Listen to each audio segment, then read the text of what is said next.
اور مولانا بھی جو مدرسوں کے پڑھے ہوئے نہیں پڑھتے، اور جو عام مولانا کو بن گئے ہیں خود ہی اپنے تعلیم حاصل کر کے اپنی جو لائبریری سے یوٹیوب سے تو وہ پڑھتے ہیں، اور مولانا مدرسوں کے بھی جہاں کے بیچارے پھنسے ہوئے ہیں، تنخواہ کا معاملہ ہے، اور مومنین اکثر وہ ہیں جو کہ پڑھنا چاہتے ہیں، وہ تنخواہ کی وجہ سے جو ہے وہ ڈرے ہوئے ہیں، اور وہ جو ہے وہ پڑھتے ہیں تشہد کا. لہٰذا یہ اس کے بارے میں دونوں پارٹیوں کو مل بیٹھ کر کوئی حل کرنا چاہیے اس کا.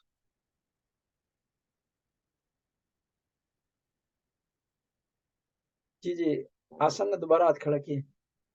جی اصل میں اذان کا سوال کیا تھا جواد بھائی نے ابھی، تو اسی طرح جیسے میں نے ابھی اذان دی تھی کل مسجد کے اندر، تو میں نے یا رسول اللہ یا رسول اللہ ہیلپ اللہ یا اللہ خیر العمل نہیں پڑھا تھا.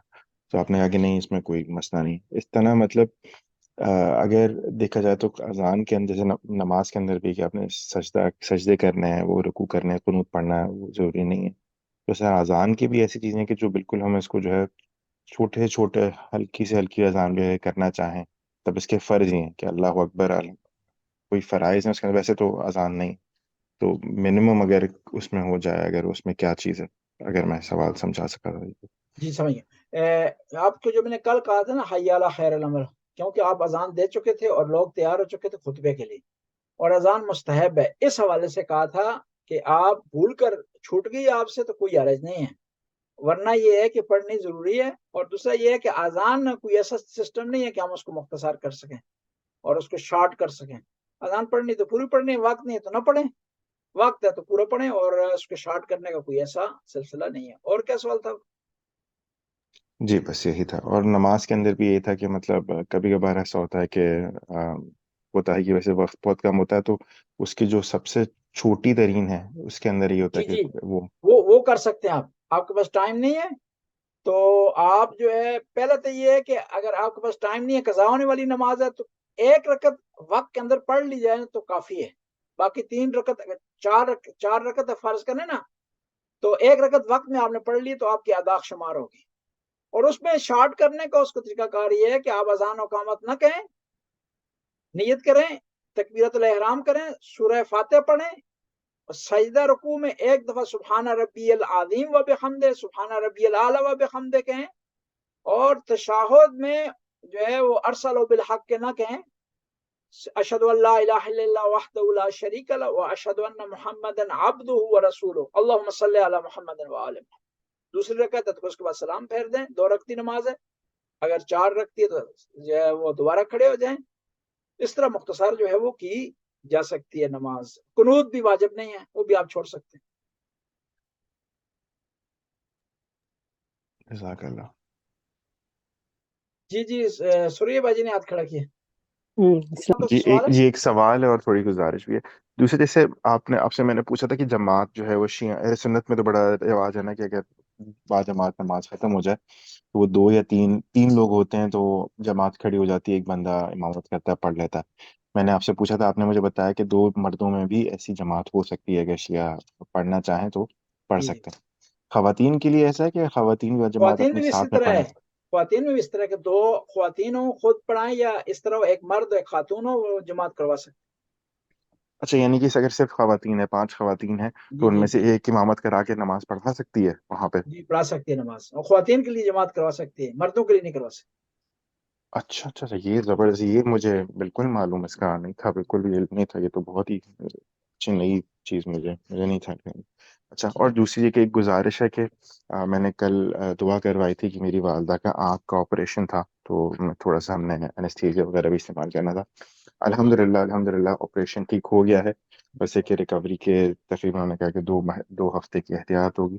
تو آپ سب سے گزارش ہے کہ اس میں دعا ضرور کر دے کہ ان کے لیے سب اچھا ہو جائے، تاکہ ان کی آنکھ جو مطلب بینائی ہے وہ بالکل اچھے سے بحال ہو جائے اور پہلے سے بہتر ہو جائے. تو یہ گزارش ہے. ضرور انشاءاللہ بھی دعا کرتے ہیں. اللہم صل 5 دفعہ اس آیت کی تلاوت کر سر. بسم اللہ الرحمن الرحیم. اما یجیب مضطر اذا دعا یکشف السوء، اما یجیب مضطر اذا دعا یکشف السوء، اما یجیب مضطر اذا دعا یکشف السوء، اما یجیب مضطر اذا دعا یکشف السوء، اما یجیب مضطر اذا دعا یکشف السوء. خدایا ان کی والدہ محترمہ کو صحت کاملہ وائلہ عطا فرما، طول عمر عطا فرما. یا اللہ ان کی بینائی کو پلٹا دے پہلے سے بہتر. خداوند تعالیٰ ان پر کرم فرما. یا اللہ حاضرین کی توفیقات میں اضافہ فرما، رزق میں وسعت عطا فرما، اولاد کو نیک اور صالح بنا، مرحومین کی مغفرت فرما، ان کے درجات کو بلند فرما، یا اللہ جو ہم نے باتیں کی ان پر عمل کرنے کی توفیق عطا فرما، یا اللہ ہمیں باقاعدہ درس میں شرکت کرنے کی توفیق عطا فرما، یا اللہ تو غفور رحیم، زمانے کے امام کے ظہور میں تعجیل فرما، ہمیں امام کے انصار میں سے قرار دے، اللہم صلی علی محمد و علی مرحومین کی ایک دعا ہے۔ ایک دو فاتحہ پڑھ دیں مرحومین کے لیے۔ بسم اللہ الرحمن الفاتحہ مع الاخلاص والصلوات۔ بسم اللہ الرحمن الرحیم، الحمد للہ رب العالمین الرحمن الرحیم مالک یوم الدین، ایاک نعبد و ایاک نستعین، اهدنا الصراط المستقیم صراط الذین انعمت علیہم غیر المغضوب علیہم ولا الضالین۔ بسم اللہ الرحمن الرحیم، قل هو اللہ احد اللہ الصمد لم یلد ولم یولد ولم یکن له کفوا احد۔ یا اللہ اس سورہ فاتحہ کا، اس سورہ اخلاص کا، اس درود کا ثواب حاضرین کے لواحقین مرحومین مرحومات کو بچا، ان کی قبر کو منور فرما، ان کے درجات کو بلند فرما، اللہم صلی علی محمد۔ آپ تمام مومنین مومنات کا بہت بہت شکریہ، اور خاص طور پر سوریہ بھائی جی نے جو یہ آج تذکر دیا اس پر انشاءاللہ عمل ہوگا، اور ہم ان کے شکر گزار ہیں کہ انہوں نے ایک توجہ دلوائی اس چیز کی طرف۔ اور قبلہ ایک چھوٹی سی گزارش تھی، جو آپ نے دعا اپنے ان پہ کی تھی جو 5 دفعہ کرتے ہیں صحت کے لیے، آپ اس میں لکھ دیجیے گروپ میں، جو لکھتے ہیں ضرور ضرور اور ساتھ ایک اذان جو ہے وہ بھی آپ پیش کریں۔ ضرور اذان لکھتے ہیں کہ تیسرا وہ حدیث جو عقائد سے متعلق ہے۔ جی بالکل بالکل، جزاک اللہ۔ جزاک اللہ۔ اللہ